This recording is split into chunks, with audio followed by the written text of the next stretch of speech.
For others who may want help, there are obviously agency partners who can do the work for them and make it even easier. But if you have the skill set, I think that the barrier to entry is relatively low, depending again on your comfort and your skill level. How do you make sure to always go back to leading with value for your guests and for your audience?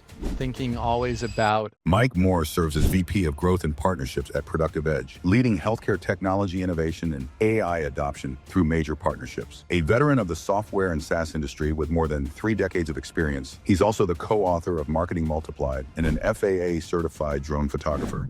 I think the business goal both then and now is just trying to build more awareness for the company. So I was behind the scenes, I was doing the button pushing and production kind of side of it, staying in the backstage during recordings like this and doing all the pieces behind it. Why choosing the podcast format to do that, right? Creating awareness, brand awareness.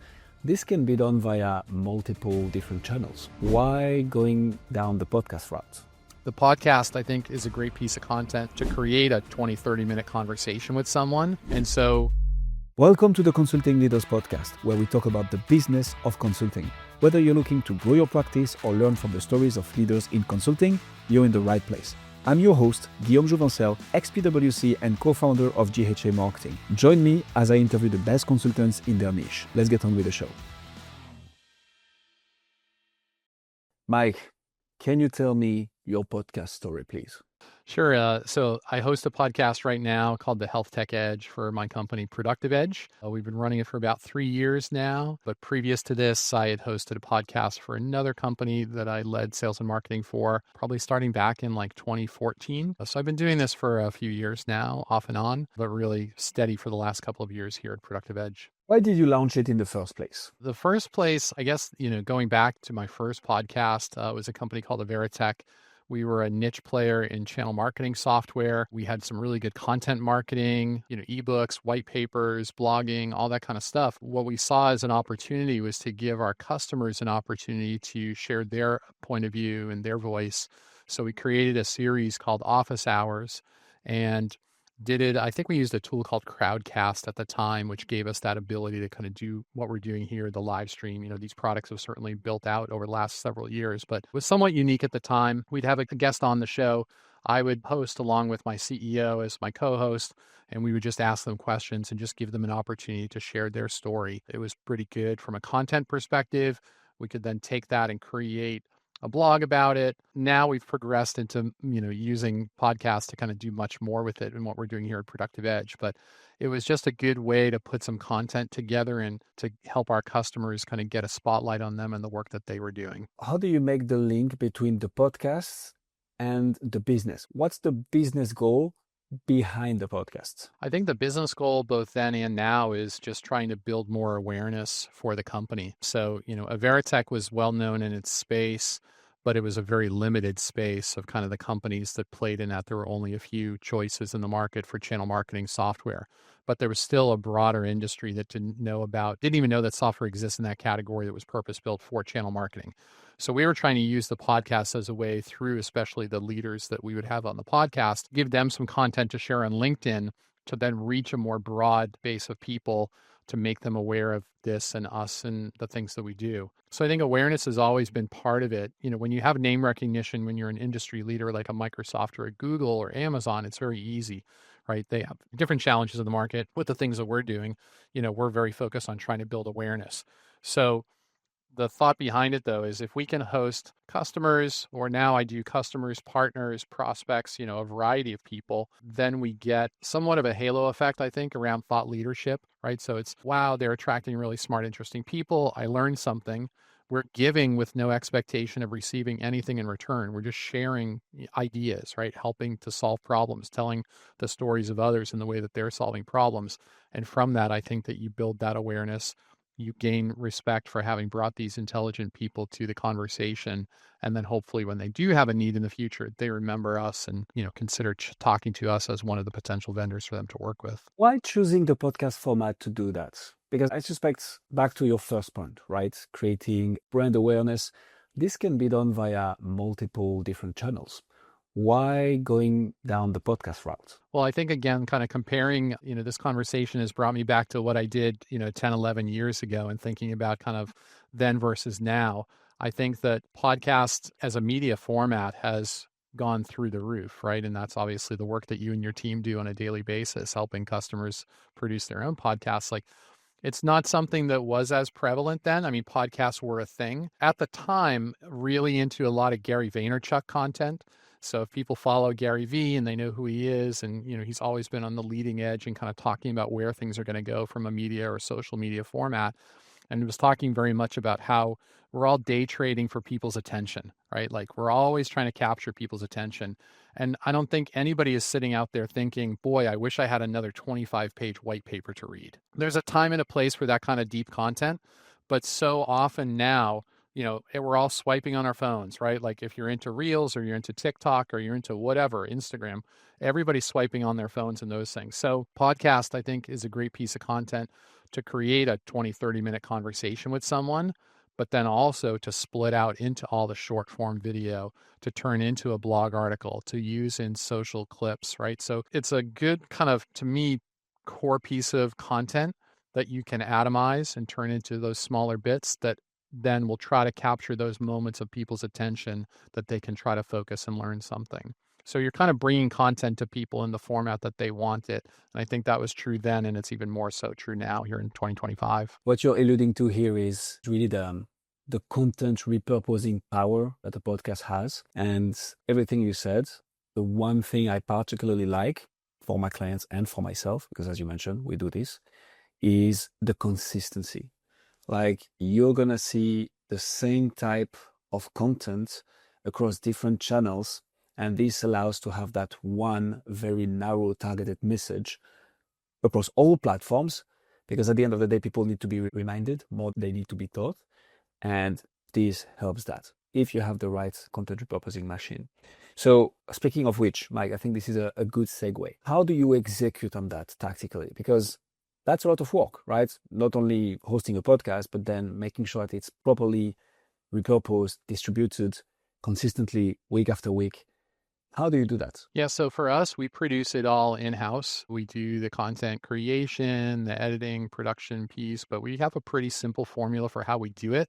I think we've also given us, and this is some kind of, I think it was a COVID thing, but then since then it's still like the production value doesn't have to be super high, right?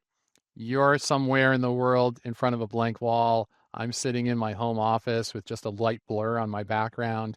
No one expects that we're going to do these things in a professional studio with audio engineers and a 3-camera shoot and transitions. And so I think taking advantage of the fact that the production value can be rather simple. I think the audio quality has to be good. People care about audio, especially if they're just listening only.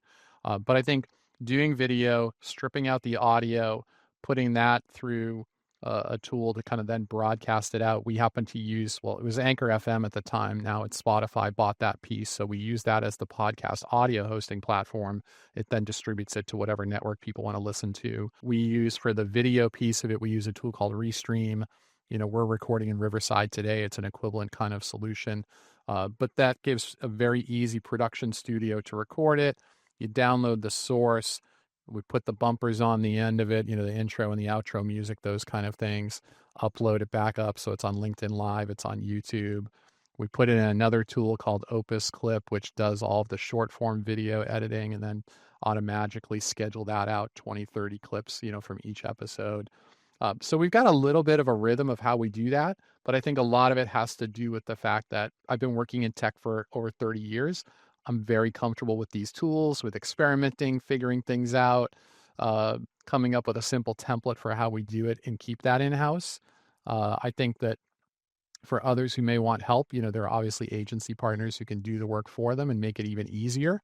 But if you have the skill set, I think that the barrier to entry is relatively low, depending again on your comfort and your skill level. Barrier to entry has never been lower to do a podcast. Now, doing it properly takes a bit more effort, but with the right tools, the right systems, this can definitely work well. So you've talked to it already a bit, Mike. Can you tell us more about how you make the magic happen? The reason I'm interested into this is during our pre-brief call, you mentioned that you made the deliberate choice of having everything in-house, right? Rather than having an external team, which is perfectly fine, by the way. And if the podcast becomes a big enough aspect of your business, this is what you do. This is what you want to do at some point anyways. But so for you, how do you tactically do this? What are the resources that we need to think about when it comes to producing and post-producing your podcast properly? What was the business case, right? Because you need to unlock budget at some point to be able to have that in-house. So how do you sell that to leadership?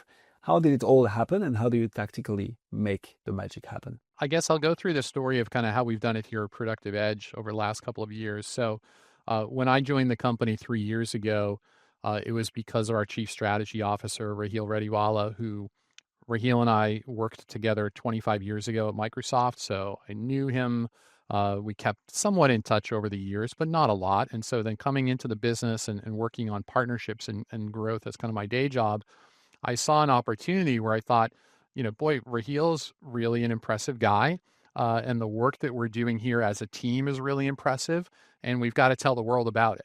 And so the podcast I saw as an opportunity to get that out in a different media content format than what the company was doing before I had joined.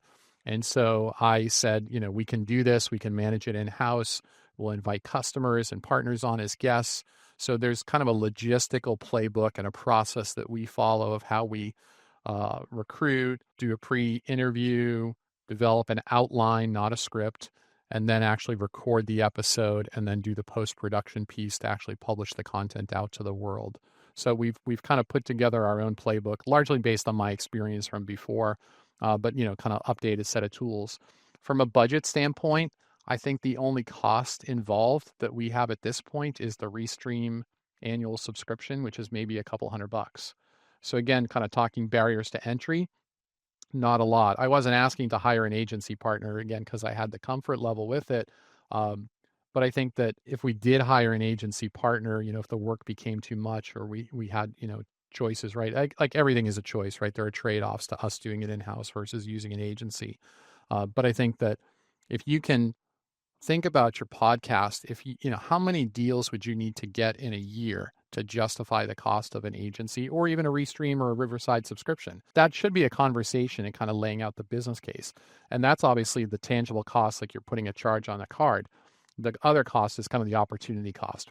What does it cost us to spend the time to do the guest recruitment, the pre-screen kind of interview piece, develop the outline, record the session, do the post-production? There's obviously time involved, and people's time has a cost to it as well. So there is the direct return on investment from the podcast, right? Okay, if you attribute everything properly, you're gonna get the leads and the clients from the audience potentially.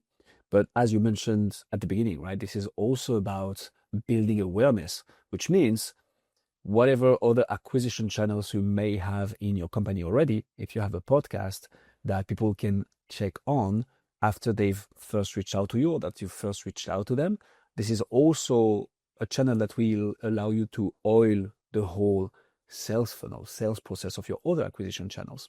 So there is the direct ROI. Are you able to also attribute or at least associate the podcast with other impacts and direct results that you get from other channels? Is that something that you guys track in-house as well? I think we do lightly, right? I don't think we have just, based on our size and complexity of our growth organization, we're not, like some of the larger, more, mid-sized enterprise, like they have very sophisticated tracking and, return on ad spend and like all these. We're simpler, right? But we do look at it. And I think that this is something I always encourage with our sales and our executive team as well, is that just like you'd be on a meeting with a customer and they're talking about a particular issue and you might recommend one of our ebooks, you can recommend a podcast episode like, hey, we actually spoke with the healthcare and life sciences CTO from Snowflake on this episode of our podcast, and we dug into that issue. I think it's a good listen. I'm going to drop you that link as a follow-up, right? So, the content that we share with customers and prospects and partners, I took a class a long time ago, a guy named Mahan Khalsa, who had his own training business, but he sold it to Franklin Covey. And he said, kind of famously, in my mind at least, how you sell is a free sample of how you solve. When you share things, when you give with that no expectation of receiving anything in return, where you teach, not sell, right? People remember who taught them something, who they learned something from. And so when you give, and then it kind of reciprocates, right? If and it's always a timing element to it. So like people may not have a need, but they'll remember that. They'll remember how you treated them, how you worked with them, how you tried to share something valuable and useful. And again, I think it comes back. So we look at all of the content we create. And we put a good amount of time and effort into this content and how that adds value to our relationships. And it's not always a single source attributed like, hey, we got a lead from the podcast that turned into a deal. And, right. It's usually many touches along the way and many pieces of content or conversations or referrals from past customers, right? Those are all things that add. And we do a reflection, each year and look at all the new customers that we got this year, like where did they come from? And we try to come back into that and see what the sources were. And then that helps guide our thoughts and investments in the year ahead. I want to double down on this, Mike, because this is super interesting. And I've been a witness, a direct witness of this, the mechanism that you just mentioned here, like people remember what you taught them. And so we are relatively new in business, right? After all, it's our second year full-time. Well, we are starting our third year full-time on this. At the beginning, I was like, if someone doesn't close right now, they will never, right? But actually what happened is that over the last 2 months, we closed 6 clients that we've been in contact with for like more than 6 months, most of them more than a year. And it was just not the right time for them, but the impression we gave them throughout the sales process was exactly this. Like we gave value, we distributed even more content since our first touch point, but the free analysis, the value there, taking the time to like explain everything, then people come back to you. And the podcast really helps that because this is content you publish consistently on a weekly, monthly basis for free. And people remember that. So I really like this mindset. Yeah. And I think that's a great point that, and that's why I mentioned like there's always a timing element. People may not be ready. Right. There's a reason that the gym is very full in January when everybody's committed to change because the calendar turned a new year and I'm finally going to do it. Right. Oh, yes. And then, by February and March, the numbers kind of trickle down. But there's a reason I don't think people start, like every month of the year, I'm sure people start in small numbers doing different things. But, for anything that's new, people have to be committed to change. And so, it could be going back to school. It could be starting a podcast. It could be whatever the new thing is in their life. They have to be ready and committed to change. But there will be a time if you've left that impression on them where they come back and say, who was it that was really smart about this stuff? Like, I feel like if I work with them, podcast, personal trainer, whatever it happens to be, right? Someone in your life who's kind of demonstrated some expertise. Could be a friend recommended a new, piece of electronics. I don't know what it is, right? Or a new video game you want to play. It could be anything in your life, but you think about those people who are the experts in my life on whatever the subject is, and I'm going to remember them. And so again, that's what we're trying to do from a thought leadership point of view with the podcast itself is we're trying to talk about the issues, and our focus in particular is healthcare here in the US. And within that specifically, it's about AI and the use of AI to reduce the administrative burden of healthcare, to improve care outcomes, to improve patient and member communication with health plans and providers. So we want to teach people not the theoretical about what's going to happen a few years down the road and where AI is going. We always hit a little bit of the future, but it's really about the here and now. So we're trying to make that impression and have them say, wow, they told us some stories about what people are doing today. It makes it feel like that barrier to entry for AI in healthcare is lower than I thought it was going in. I enjoyed hearing those stories. And I feel like when we are ready, these are the people to call. And that's kind of the impression we're trying to create with our own content in the podcast we do here at Productive Edge. So in order to make that magic work though, Mike, you need to have the right people on the show. You need to have the right guests. Tell us a bit more about how you do that. Yeah, so for us, we talk to some of our own experts. We do have our partners on who work in this health tech space, data and AI, those kind of things. And occasionally we'll have somebody from the outside.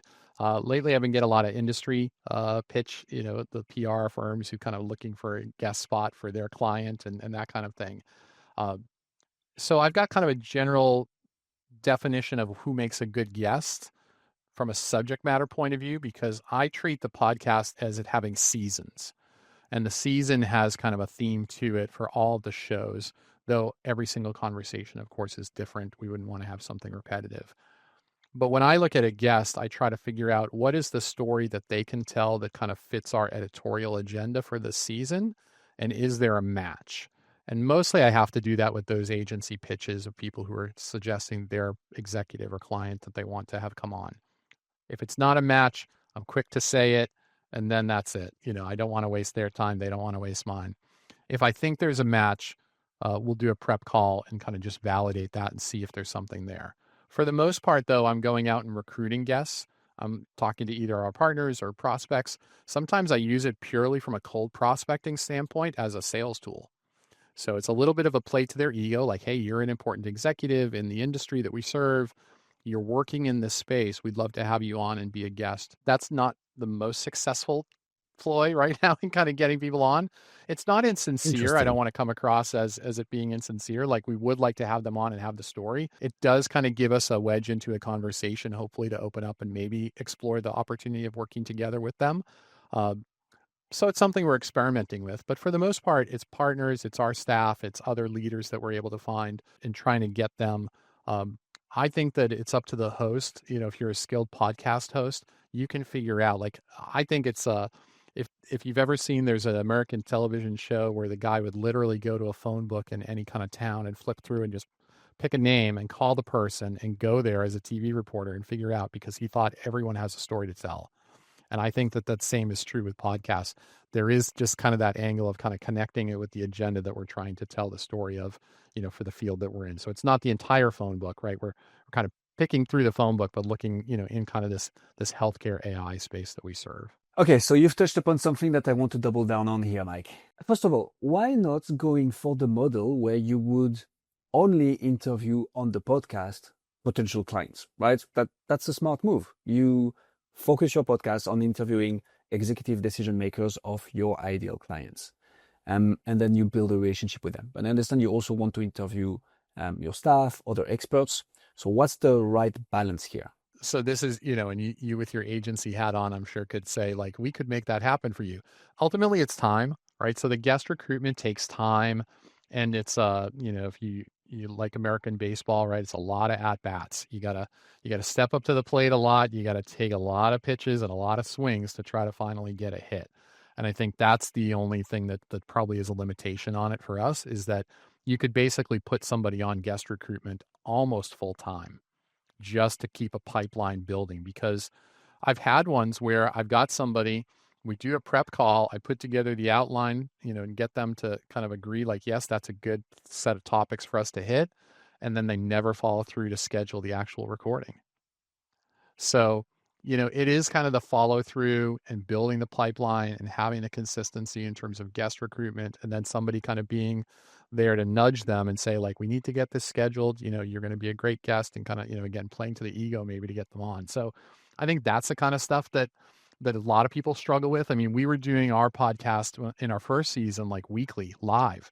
And it was a lot of work to kind of keep up with that and keep lining up the guests. And so I think that, for people who maybe started podcasts but didn't sustain it, they probably relate to this. It's a lot of work to do that piece of it. For some companies and some podcasts, they probably have guests lining up. If you're kind of trying to grow and build awareness for your company, like us, you probably struggle with that at a certain level as well. And so, it's just work, right? I agree with that. I'm taking notes of things I want to ask and I don't want to forget. So very interesting bits. Just a small tip on this, also for the people who will be listening to this episode. What we do and what we make our clients do is you have a pre-brief call. For me, I know not all podcasters want or like to have a pre-brief call. Some because they just consider they don't want to allocate the time. Some because they want to keep it like spontaneous. I love the pre-brief call because it allows to align perfectly, right? Make sure that we have a proper structure. Hey, what do we want to talk about? What don't we want to talk about? And it's good to build rapport before the actual recording, especially if it's live like this. What we always make sure of, though, is we book a meeting from a meeting. It's Bam Fam from Alex Hormozy for the aficionados. And at the end of the pre-brief call, I always make sure that me and my clients have bit of time, 2-3 minutes, to pull up the calendars and select a recording time. And this helps a lot going through with the guests who they took the time out of their day to get into a pre-brief call, so they're interested. But sometimes life gets in the way, and if we just send an email and a few follow-ups, it will just get lost into the middle of everything. Whilst they are on the phone in the call, it's good to book that interview, even as a placeholder that can be confirmed later on. But that allows to go through with the people who come as pre-brief guests. So the reason I was getting into all this, Mike, is I wanted to follow up on your point. I think when you have that strategy to invite your potential clients as guests on the show to build rapport with them, it's a great technique. It needs to be genuine. And I think you alluded to this as well, but like the first intention should be telling their story, bringing something to the industry, putting the spotlight on them, and actually making sure that the content you're coming up with is great.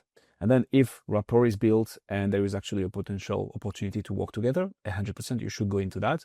But the first intention of a podcast should always be creating great content for the industry. And then there are a few things that can be optimized to go there and to get the guest through the finish line. But interesting that you've thought about this. That's an interesting process. And you're right. Guest booking takes a tremendous amount of time. I cannot argue with this. So in your particular case, Mike, how do you make sure that you always lead with that value with your guest, but also with the audience, right? Because everything takes a lot of time. It is hard to come up with new guests. Sometimes you have PR firms starting to reach out to you when the podcast has gained enough fame.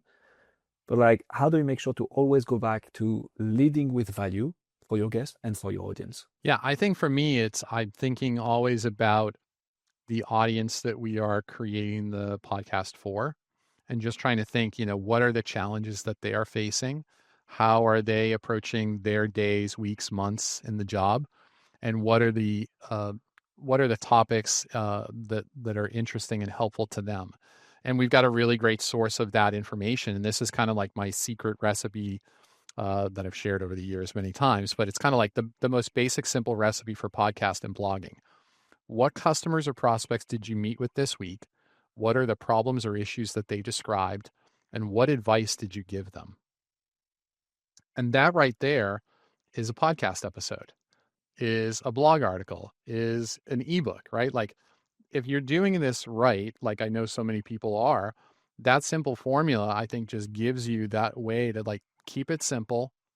Think about what are the pains that your customers are dealing with and what advice did you give them, right? If you're an expert in your field, then you had something that you shared with them, or you connected with them with someone else who was more expert in that area that, if it wasn't something you could solve for, and that person's a potential guest. So I just try to keep it really simple. So for the podcast and leading with value, like you asked, it's very much about who are people that they're going to hear from that I know are going to have something helpful to say. I don't want somebody who's overly negative. I don't want someone who, like the technology industry that we're in, has a lot of hope and promise for the world, right? So like someone's out there going to do the episode on like, how AI is going to decimate, the humankind, like what, that's not ours. Let somebody else do that stuff. We want to keep it positive. We want to keep it helpful. We want to point out solutions. We want to point out the things that people are doing today to make progress against their goals and how that's helping people. Because healthcare, it's really easy to go down the negative slide. We'd rather keep it positive and hopeful and optimistic. And I think that's the focus that our audience wants to hear from us. I like that, staying nuanced in the positions that you're taking while still bringing value to the audience. That's an important one. You faced an interesting challenge in your case, Mike. I don't even know if you consider it as a challenge, but you didn't start the podcast, right? You came in as a replacement from a previous host. Can you tell us how that went? How you ensured continuity in the content, the value, how you potentially tackled the fact that the audience had built rapport with that other host? How did you make it all work to end up being the podcast that it is today? Yeah, so I was involved in starting the podcast, but as you say, not as the host. So I was behind the scenes. I was doing the button pushing and production kind of side of it, staying in the backstage during recordings like this and doing all the pieces behind it. But in season 1 of the show, we had one of our consultants who was acting as the host. We would have a guest on, and then we would have Raheel, our chief strategy officer, as kind of our subject matter expert. And the host would sit there and kind of help, bounce questions off the two of them. That format is a lot when you're doing kind of 20, 30 minutes and kind of being able to balance between the guest and our, subject matter expert and all of that. Our consultant just ended up getting busy with project work. And so scheduling became tougher. And so I just made the decision. I'm like, in season 2, I'm just going to take over as host. And we're not going to do the 3-person conversation all the time. Sometimes we're just going to do 2, me plus the guest. And I think part of that was me ramping up my comfort level. Like I wasn't a health tech industry guy. And so I didn't feel like I could speak to some of the health industry issues until maybe season 2 when we hit that. But I kind of gave myself permission to kind of take some time and build up my expertise there. But then also play to my strengths, right? I feel like I'm a good communicator. I can do this kind of format, all day about whatever the subject matter is. I've done this a lot over the years at different companies, as I've said. So I said, like, let me play to my strength and also my natural sense of curiosity, and then let the experts be the experts in their space and just try to come up with good questions to talk about with them. So I think we made that transition, in a season to season break. I don't know how much people noticed, quite frankly, or not. We didn't get any feedback about it. Um, so, it's like we're just giving ourselves permission to make those kind of changes like people do and having different people come in and out. And again, I think the numbers and what we're able to get in terms of podcast episode plays and listens and views on YouTube and TikTok and all the different things, says that people still appreciate the content. And, we've seen great growth in terms of the numbers of listenership and viewership on it. What are some of the other challenges that you faced? I think at some point we've probably faced some challenges where some of my colleagues here are asking questions like, does anybody listen? That could be a challenge indeed. And it's one of these things where, like, again, going back to Gary Vaynerchuk, who, when I did this stuff, 10, 11 years ago, I don't think anybody was listening in the first couple of episodes because we could see the viewer count on there and it wasn't really. But I feel it's one of those things where, like, if you believe in it and believe that there's an audience out there for this subject matter that you can reach, that you have to just keep on publishing, right? You have to keep on recording and sharing, and all of that stuff comes out. So fast forward to this year, where actually I went to Fanatics Fest in New York City in June and got to meet Gary Vaynerchuk. So that was pretty cool. He was there with his card brand that he's launched with Topps. But I told him, I'm like, hey, I listened to you 10 years ago and you were talking about writing skills for Alexa, at the time. And that was something that I went and did. And I actually turned our podcast into an Alexa skill. So you could ask it every day for channel marketing advice, and our service would pop up and kind of, play a 1-minute clip of something for you. So I think if you just believe in it and you believe there's an audience out there for your content, it's just like any kind of media format these days, right? If you're doing TikTok or, you're doing Twitch streaming or I don't know, whatever, YouTube. When we started publishing our podcast in shorts this year, in our first 30 days of doing it, we had over 30,000 views on YouTube. Completely unheard of for us, right? So, but it's great validation that consistency, like you talked about earlier, is so important. You just got to keep on publishing, keep on recording, keep on talking and sharing it, and your audience will find you, because I believe there's an audience for every subject. It's a big world that we live in, right? And somebody's interested in your stuff. You just got to get out there and keep talking about it so they can find you. In your case, because I couldn't agree more, like consistency is the name of the game when it comes to podcast. And anybody who's looking to achieve results within a week, well, that's unrealistic. That's unrealistic for most channels. But on top of that, you have direct response channels, right? Like ads.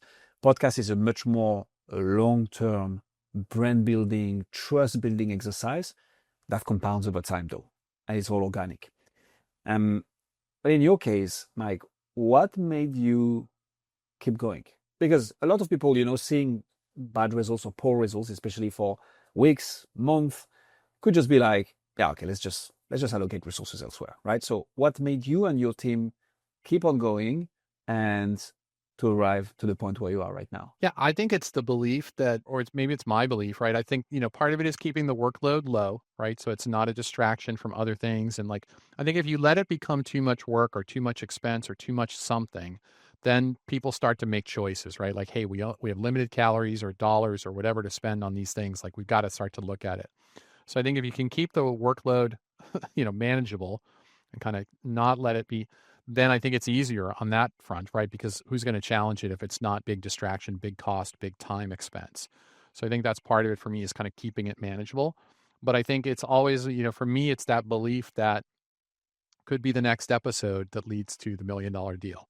So like, just keep recording, just keep bringing that guest. You never know who's listening. So that's kind of the anonymity of podcast listening is really uncomfortable for some people. B2B marketing world, like, people want to know. We've got to convert that anonymous website visitor into a known contact and then a sales qualified lead. And right, like, it's like, you have to be comfortable with the discomfort of the anonymity of this media format. And you have to have a certain amount of trust. And I think that's where marketing is, as an industry has steered a little too hard maybe into the metrics over the last 10 years and needs to there's a certain amount of just got to have the faith that the right people are going to help, find us, that are going to listen to us, that are going to connect with us. And again, I think that, different CEOs, CMOs, have different personalities and kind of thoughts around this stuff. My belief is, again, that this is the right thing to do. And quite frankly, it's table stakes in B2B, from my point of view. Like, if you don't do a podcast, it's like not having a blog. To me, in 2025, it's like not having a blog. In those companies who don't have a blog, like if they're offended by me saying that, then I just question, like, where do you share your ideas? If you're not blogging, if you're not podcasting, where do you share your ideas? The counter might be, well, we share it with paid clients. And fair point, good for you. But again, I go back to the point that, this is kind of like, DIY videos. Like we had our stove wasn't working earlier this week. The oven wasn't keeping its temperature. I go onto YouTube to try to figure out what the issue might be. And there's an appliance repair person who's demonstrating how to replace this part. Why would they do that, right? They could charge people money for that. Well, guess what I ended up doing? I called an appliance repair person because I decided getting down on the ground and going under the stove and replacing the igniter next to the burner was not for me. But I saw what it looked like, right? So it's that kind of thing again. Like, I think, again, if you teach, if you share, if it was that easy, people would go do this stuff themselves. But in a services industry like we are, it's hard. And people want help and they want to work with experts in the field. Okay, so it's funny because every time you give me an answer, Mike, there is more golden nuggets that I want to follow up with. So let's put a pin on podcast and blogging because there is definitely a lot to say there. Let's first go back to one of the things you mentioned, which was short form content. Why did you decide to do short form content in the first place? You were doing the podcast and then you're like, hey, wait a second. What if we were extracting clips and putting them on YouTube and would get 30,000 views in the first month? What made you take the leap? Well, the leap, was more like a gentle, skip over kind of like, right? Like it wasn't a big leap, right? From a work point of view, right? Like it's kind of simple. And we use Restream. As I said, Restream has built in now, Riverside does as well. We happen to pick up another tool called Opus Clip that's doing this, but it's really easy to try.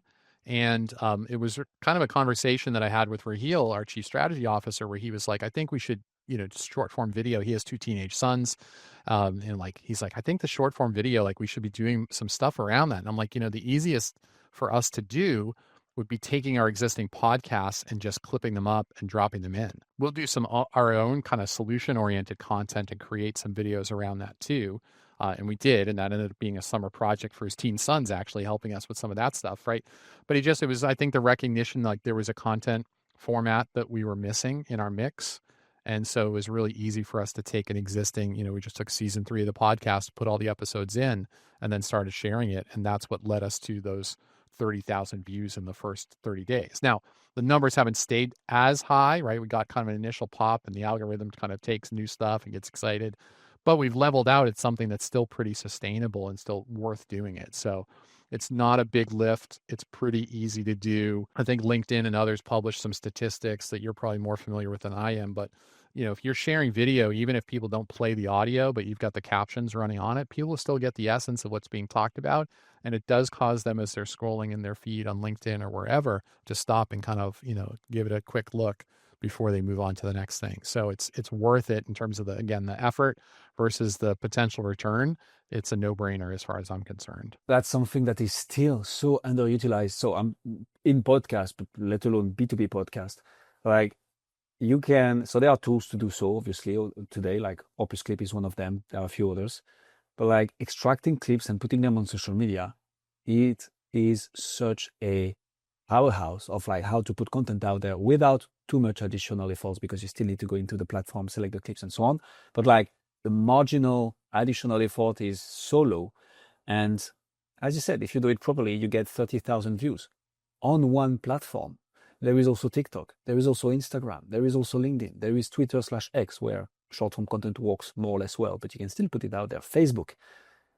It is such a powerful tool. Now, the thing that we've noticed, and I'm curious to get your take on this, Mike, is when you start putting short form out from your podcast content, it's not necessarily going to increase downloads. At least that's not what we've seen in the 100 plus podcasts we've launched. What you want to do is extract snippets, put them on social media platforms. That's going to grow your social media platforms, put a presence there. And if you do it properly, you're going to have once in a while, if you optimize for virality, let's say, you're going to have once in a while a short that gets a tremendous amount of views. And from that, you're going to have a small percentage of people being like, no, this is gold. Let me check out the long form. And like those needle movers, as we call them, are the ones that are actually going to increase the number of downloads that you get on the show, all whilst building your social media platform's audience, all whilst bringing that consistency in the content that you're sharing everywhere. So short form content, I really don't understand why some podcasters are still not doing it. I know it's I think that maybe they just haven't made the leap yet, but again, I think that it's like a gentle, like little jump. It's not a leap, right? Like it's pretty easy, and I think if you get familiar with the clue, and you could make it harder for yourself because you could go in and really be thoughtful in which segments and where should I stop and where should I start. What we've done is just hand it over to Opus Clip. Like it has its own little algorithm. It goes through, it analyzes the content. It creates 20 to 30 clips out of every episode that we do. Yeah. It gives it a virality score, right? Of kind of like what they think, and kind of like based on the subject matter.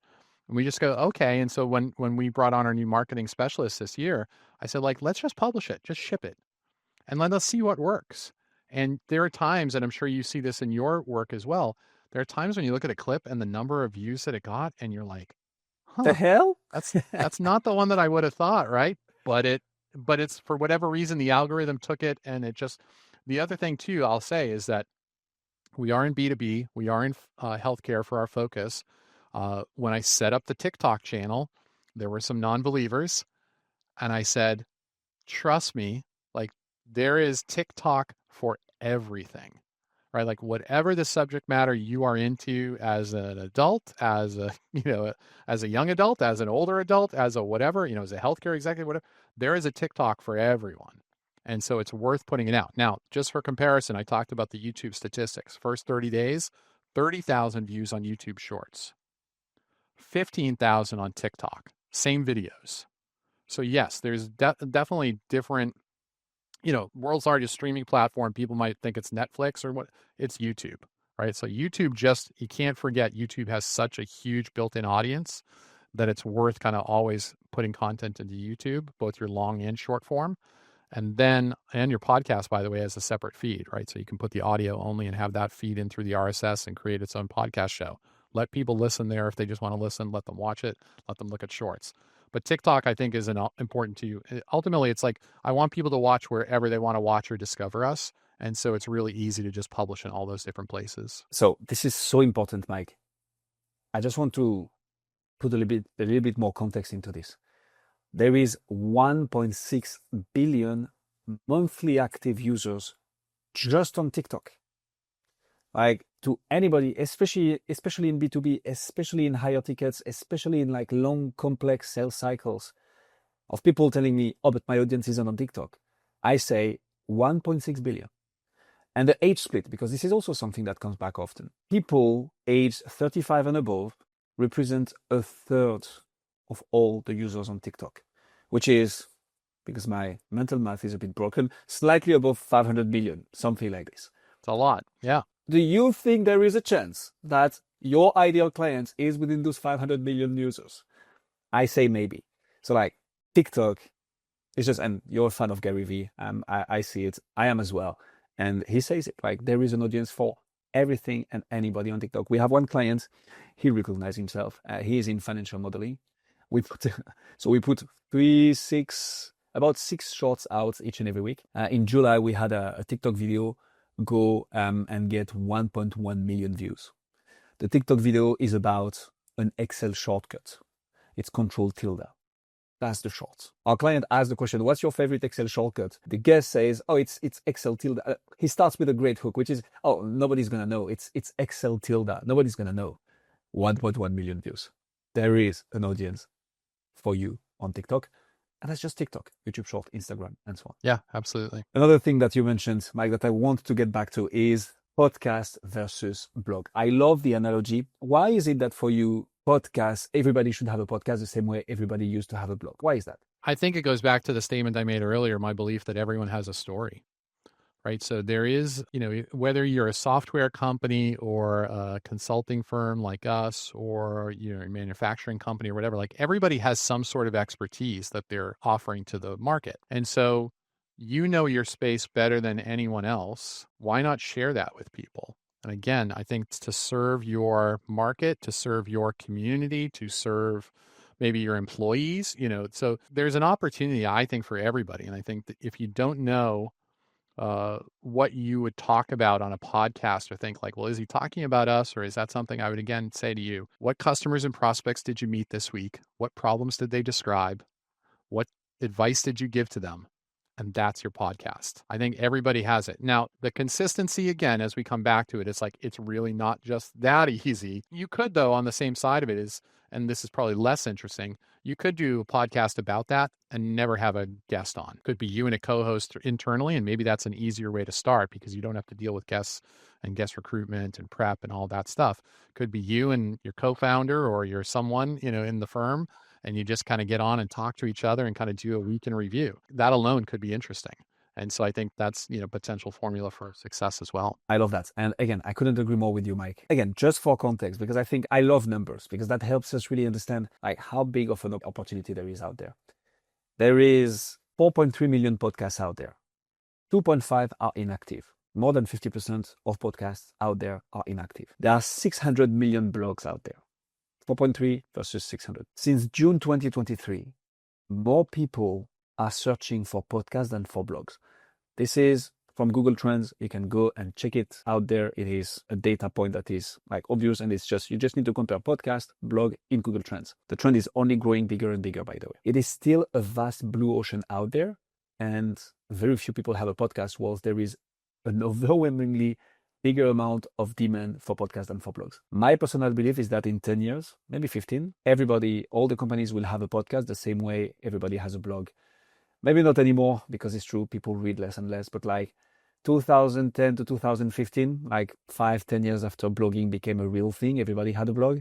I believe podcast is going to be the same, especially in B2B. Yeah, I think that makes sense. And I think, the blog also, requires ideas and writing, and AI makes it easier, right? So I think it's a lot easier to just kind of take some ideas, toss them into ChatGPT and kind of have it help you scaffold a blog article and then do a little human writing on top of that. But again, I think the podcast can be a great tool in that too. Mike, there is a question I ask all my guests to wrap these episodes up. Jeff Bezos, when he was building Amazon, right, wasn't trying to understand or to guess what was going to change in 10 years, what's going to be the next innovation in 10 years. He was asking himself the question, what is true today that will still be true in 10 years? What is not going to change in 10 years? Well, people are still going to want fast delivery, cheap and large amount of choices, and great customer service. If we double down on this, we have a successful business in the next 10 years. Bringing that back to podcast.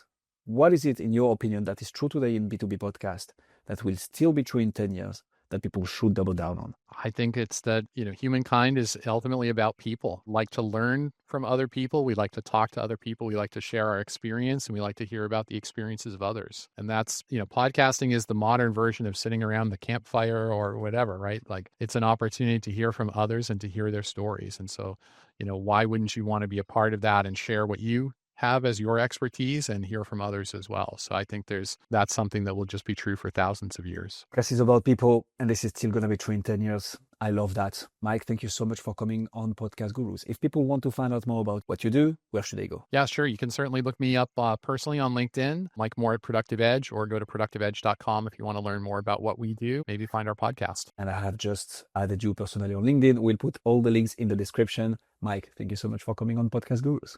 Guillaume, thanks for having me. I appreciate it. Thanks for joining us on this episode of the Consulting Leaders Podcast. We hope you learned valuable lessons on how to grow your practice and take your business to the next level. Make sure to subscribe and leave us a review wherever you're listening to this show so you never miss an episode.